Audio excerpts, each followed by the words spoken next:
નમસ્કાર દર્શક મિત્રો, તેમના સમાચારમાં આપનું સ્વાગત છે। સુરત કચરા કૌભાંડ બાબતે સામાન્ય સભા શરૂ થતા પહેલા જ આપના કોર્પોરેટરોનો વિરોધ। આપના કોર્પોરેટરો પહેલા હનુમાન ચાલીસા બોલીને સભાખંડમાં ગયા। સુરત મહાનગરપાલિકામાં બજેટ ઉપર સામે સભામાં ચર્ચા કરવામાં આવી રહી છે। આપ દ્વારા વિરોધ કરવામાં આવ્યો હતો ને ઉંબેર ખાતે ઘન કચરાના નિકાલ માટે જે પ્રોજેક્ટ આવી રહ્યો છે તેમાં ખૂબ મોટો ભ્રષ્ટાચાર થયો હોવાનો આક્ષેપના દ્વારા સભાખંડમાં પ્રવેશતા પહેલા જ કર્યો હતો ને શાસકો દ્વારા કચરા કાંડ કરવામાં આવ્યા હોવાની વાત કરવામાં આવી છે। કચરાના નિકાલ કરવા માટેનું જે કામ હતું તે કામ વધારાના કામ તરીકે સ્થાયી સમિતિએ ઝંડામાં લઈને કંઈક ખોટું કર્યું હોય તેવી ચર્ચા શરૂ થઈ ગઈ છે।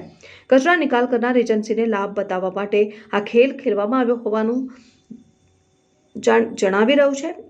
આમ આદમી પાર્ટીના કાર્યકરો દ્વારા બજેટ શરૂ થાય તે પહેલા હાથમાં પેમ્પલેટ્સ લઈને વિરોધ વ્યક્ત કર્યો હતો।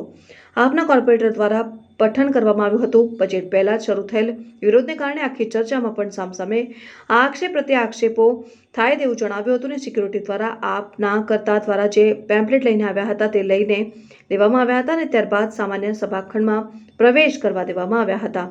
બ્યુરો રિપોર્ટ તન્ના સમાચાર સુરત।